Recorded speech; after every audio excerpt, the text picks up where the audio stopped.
Indo British advanced pain clinic నొప్పిమాయం surgery దూరం for appointments 9155515563. ఎస్బీలో చేశారు. ఎస్బీలో చేస్తున్న టైంలో 3 సంవత్సరాలు చేశారు కదా ఎస్టిమేషన్ వర్క్లో. మీకు ఇన్పుట్స్ ఎలాగొచ్చేవండి? అంటే ఇన్ఫర్మేట్స్ ఎక్కువ ఉండేవారా, లేదు పబ్లిక్ వాళ్ళనే మీరు మార్చుకొని కోవర్ట్లో పెట్టి చేశారు? కోవర్ట్ ఎప్పుడు లేదండి. మేమేంటంటే ఎక్కువగా గిరిజన ఏరియాలో రిక్రూట్ అయిన కానిస్టేబుల్స్ మా దగ్గర ఉండేవారు.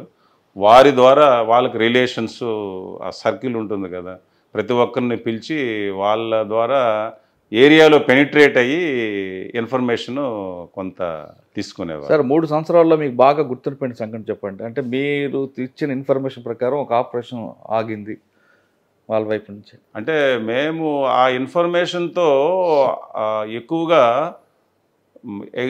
డంప్స్ రికవరీ చేసాము. వెపన్స్, తర్వాత ఎక్స్ప్లోజివ్ మెటీరియల్, చాలా ప్లేసుల్లో మైన్స్, ఆ ఇన్ఫర్మేషన్తో బాగా తీయగలిగాము. అవి తీయకపోతే ఎక్కడో ఒక దగ్గర క్యాజువాలిటీస్. ఎక్స్చేంజ్ ఆఫ్ ఫైర్ ఎక్కడ జరగలేదు? ఎక్స్చేంజ్ ఆఫ్ ఫైర్లు జరిగాయి, చాలా దగ్గర జరిగాయి. 1 కాదు 4-5 దగ్గర జరిగాయి. కోరుకొండ దగ్గర జరిగింది, తరువాతను చింతపల్లి దగ్గర జరిగింది. 3 ఎక్స్చేంజ్ ఆఫ్ ఫైర్లు జరిగాయి. ఎక్కడ ఎన్కౌంటర్ జరగలేదు నా టైంలో.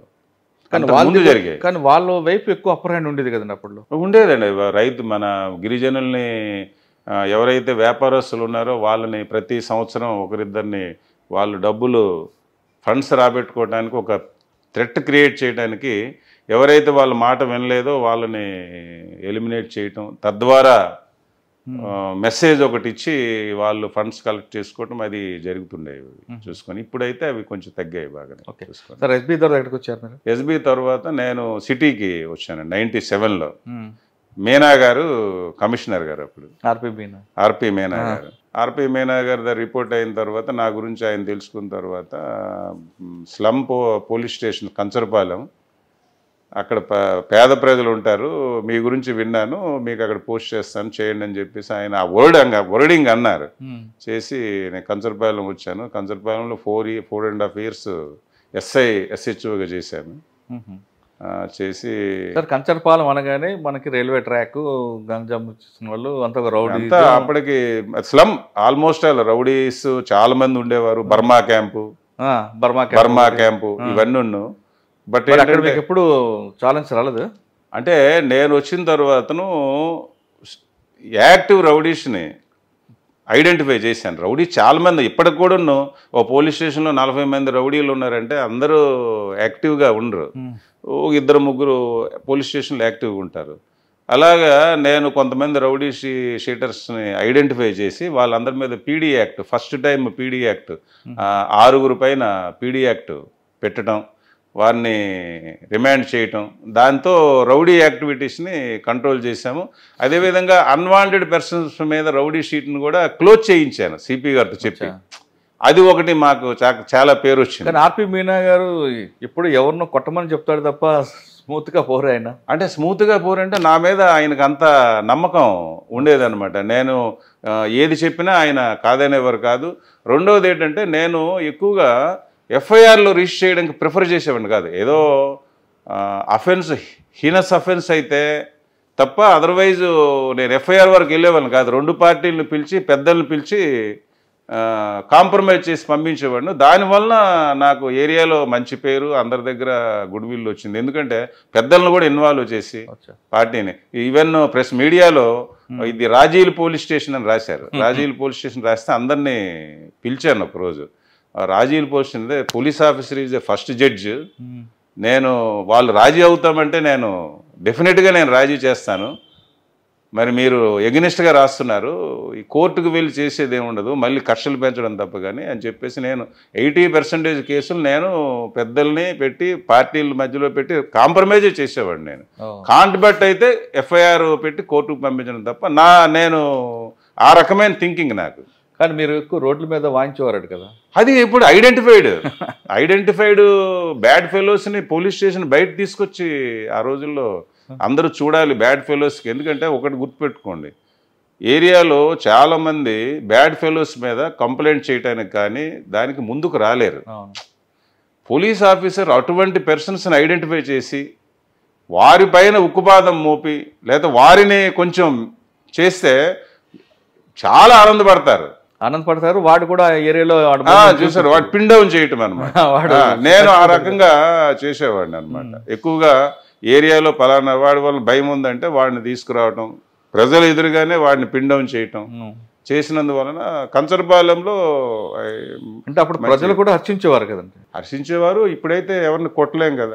ఆ రోజుల్లో మరి పోలీస్ స్టేషన్ బయట జనాలు చూడాలి, బ్యాడ్ ఫోలేని పోలీసు అసాల్ట్ చేశారని తెలియాలనే ఉద్దేశంతో బయటకు తీసుకొచ్చి చేసేవాళ్ళం. ఇప్పుడు ఇట్ నాట్ పాసిబుల్. సార్ అప్పట్లో మీరు ఆ పనిష్మెంట్తో పాటు ఎక్కువగా సోషల్ పనిష్మెంట్ ఇచ్చేవారట మీరు కంచరపాలెంలో రౌడీలకి. అంటే రోడ్డు ఉడిపించడం, నేను తప్పు చేశాను, నన్ను క్షమించండి అని మెడలో బోర్డు వేయడం, అది కరెక్ట్ కాదులేండి. అది ఎప్పుడు నాకు తెలిసినంత వరకు రోడ్డు బట్టలు లేకుండా కొట్టడం అయితే నేను కొట్టేవాడిని, కానీ ఆ రకమైన మీ స్టేషన్లో మీ లిమిట్స్లో ఎవరైనా రౌడీ కానీ ఎక్కువ జుత్తు ఉన్నా సార్ ఒప్పుకునేవారు కాదట కదా. అంటే కొంచెం నేను వాళ్ళకి చెప్పేవారు, ఏంట్రా అది మీ బిహేవియర్ అని. ఎందుకంటే ఒకరోజు కోర్టులో ఒక మర్డర్ కేసులో ట్రయల్కి వెళ్ళాను. ట్రయల్ అబ్జర్వ్ చేయడానికి వెళ్తే అందులో 7 ముద్దాయిలు మన సినిమాలో చూసినట్టు వాళ్ళు బిహేవియర్ అంటే డ్రెస్ ప్యాటర్న్ కానీ హెయిర్ స్టైల్ కానీ చూస్తే నాకు కొంచెం బాధ అనిపించింది. కోర్టు మీద కూడా వీళ్ళకి గౌరవము లేదు, ట్రైల్లో కూడా ఇలాగొచ్చారని చెప్పేసి ఆ తర్వాత అందరినీ పిలిచి వార్న్ చేయటం జరిగింది. అందరూ అని ఆ రకమైన వాళ్ళు నెక్స్ట్ కనబడేటప్పుడు కొంచెం నీట్గా, ఇది 1 టౌన్లో చేశాను అప్పుడు కూడా ఆ రకంగా పిలిచి చెప్పేవాడిని, నీట్గా చేసుకోకపోతే మీ మీద బ్యాడ్ వ్యవహారం వస్తుంది, మీరు దృష్టిలో పడిపోతారు పోలీస్ దృష్టిలో అని చెప్పడం అది ఉండేది. సార్ కంచరపాలెం తర్వాత అండి 1 టౌన్కి వెళ్ళాను. 1 టౌన్ కూడా ఆల్మోస్ట్ అది కూడా స్లమ్ పోలీస్ స్టేషన్, రైల్వే ఇది, జాలర్ ఇది, అక్కడ కూడా 1 ఇయర్ చేశాను. అందరితో అంటే పబ్లిక్లో పెనిట్రేట్ అయ్యేవాళ్ళం. అందుకని ఎక్కడ కూడా ఉండేటంటే పబ్లిక్ తగు వచ్చిందంటే పార్టీ వాళ్ళ పెద్దలను పిలవటం, కాంప్రమైజ్ చేయటం చేసినందువల్ల నాకు చాలా సాటిస్ఫాక్షన్. అంటే కేసులు పెట్టి ఏదో అరెస్ట్ చేసేసాను కాకుండా ఇద్దరిని కాంప్రమైజ్ చేసి పంపిస్తే నేను చాలా హ్యాపీ ఫీల్ అయ్యేవాడిని. అది నేను పోలీసులో మొత్తం నా ఎంటైర్ కెరియర్లో కాంప్రమైజ్ అయ్యి వెళ్తేనే నేను ఎక్కువ సాటిస్ఫై అయ్యేవాడిని. అది కరెక్ట్. అది కూడా కక్షలు పెంచుకోవడం తప్ప ఏముండదు. కోర్టుకు వెళ్తే పనిష్మెంట్. ఇప్పుడు లోక్ అదాలత్ అంటున్నారు, కోర్టే కాంప్రమైజ్ చేయమంటుంది. అది ఫస్ట్ పోలీస్ ఆఫీసరే ఈ రికార్డ్ డెవలప్ చేసుకోవటం, లేకపోతే వాళ్ళని రిమాండ్ చేయటం, లేకపోతే వాళ్ళు డబ్బులు ఖర్చు పెట్టించడం కాకుండా మనమే రాజీ చేసాం అనుకోండి ఇనీషియల్ స్టేజ్లో హ్యాపీగా ఉంటారు. అంటే అప్పుడు జరిగింది కానీ ఇప్పుడు జరగట్లేదు. ఇప్పుడు కొంచెం కష్టం. ఆఫీసర్స్ కూడా ఆ రోజుల్లో నాకు మీనా గారు కానీ, తరువాతను కోడే దుర్గాప్రసాద్ గారు కానీ, ఏకే ఖాన్ గారు కానీ నాకు సపోర్ట్ చేశారు. నా మెంటాలిటీకి వాళ్ళు ఎవరైనా కొంచెం ఇలా జరిగిందని అంటే ఫోన్ చేసి అడిగేవారు తప్ప ఎప్పుడు చెప్పలేదు. తర్వాత నేను నా సర్వీసులో కూడా సబార్డినేట్స్ ఎవరికి నేను ఒక మెమో ఇవ్వలేదు, ఒక పనిష్మెంట్ గురించి ప్రపోజ్ చేయలేదు. నేను కూడా ఒక మెమో కానీ ఒక పనిష్మెంట్ కానీ తీసుకోలేదు. ఎప్పుడు అవసరమైతే కొంచెం కేకలు వేయటం, కొంచెం కమెంట్ చేయడం తప్ప కానీ ఆన్ పేపరు నేను తీసుకోలేదు పనిష్మెంట్. నేను ఎవరికి రిటైర్ అయినంత వరకు అది ఒక హ్యాపీ నాకు. నా వలన ఎవరు నేను ఏదో ఛార్జ్ మెమోలు ఇవ్వటం అది లేదు. అంటే ఏసీఆర్ ఖరాబ్ చేయలేదు ఎవరికి నేను. సార్ 1 టౌన్ తర్వాత ఎక్కడికి వచ్చారు? 1 టౌన్ తర్వాత ప్రమోషన్ వచ్చిందండి. ఇన్స్పెక్టర్ ప్రమోషన్ 2021లో వచ్చింది ప్రమోషన్ ఇన్స్పెక్టర్గా. వచ్చిన తర్వాతను విజిలెన్స్ అండ్ ఎన్ఫోర్స్మెంట్ చేశాను. వైజాగ్లో 5 ఇయర్స్ చేశాను సిఐగా. విజిలెన్స్లో ఎన్ఫోర్స్మెంట్ 2021లో వచ్చింది కాదనుకుంటాను. 2001లో వచ్చి ఉంటుంది. 2002లో వచ్చింది.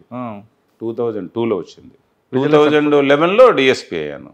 విజిలెన్స్ ఇన్స్పెక్టర్ ఎక్కడ విజిలెన్స్ ఓన్లీ వైజాగ్లోనే ఇన్స్పెక్టర్ చేశాను. సార్ మీకు ఎంత పవర్ ఉంది కదా మీ అన్నయ్యలు మినిస్టర్స్, మరి మీరు లా అండ్ ఆర్డర్ ఎందుకు తీసుకోలేదు? అంటే లా అండ్ ఆర్డర్ సిఐ వరకు చేశాను. ఎక్కడ చేశారు? సిఐ వరకు మరి కంచరపాలెం పోలీస్ స్టేషన్లో మళ్ళీ again 2.5 years law and order SHO చేశాను. ఓకే, ఒకటే. సాంబశివరావు గారు రవిప్రకాష్ గారు ఇక్కడ సిఐగా ఉండేవారు. డీసీపీ ఉంటుంది సిఐ ఇప్పుడు మొన్న భీమవరం ఎస్పీఐ రిటైర్ అయ్యాడు కదా ఓకే రవిప్రకాష్ గారు. ఆయన by that time CI law and order Kancharapalem.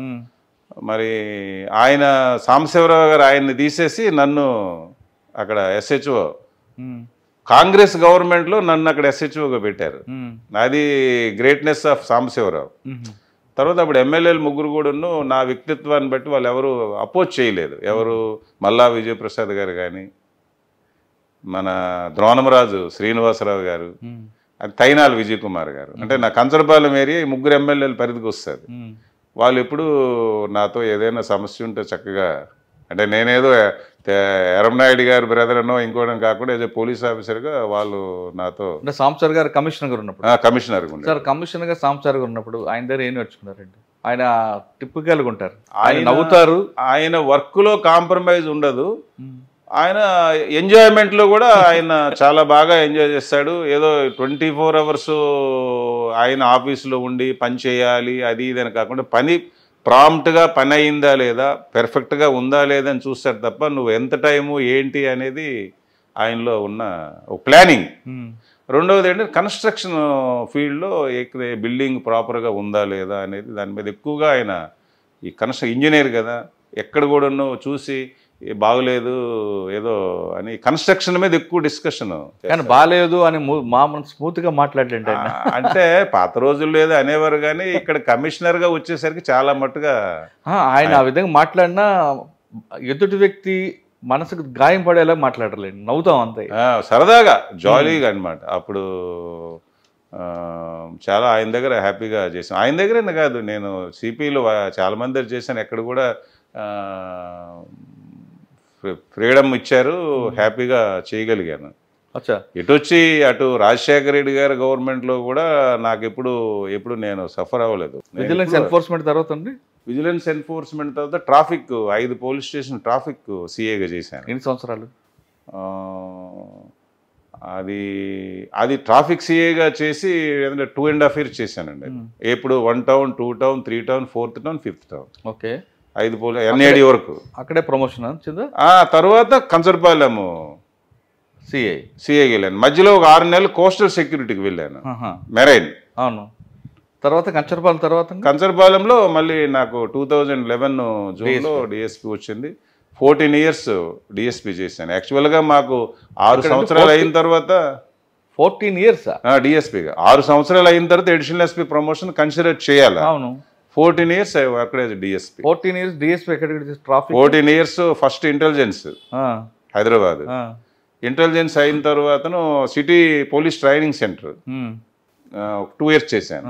ఆ తర్వాత ట్రాఫిక్ ఏసీపీగా 4.5 years చేశాను. City traffic Amit garu IFR Titli ఇవన్నీ ఆ టైం. తర్వాతను 6 నెలలు స్పెషల్ బ్రాంచ్ చేశాను ఎస్బీ. ఓకే. గవర్నమెంట్ వచ్చిన తర్వాత వీఆర్లో పెట్టి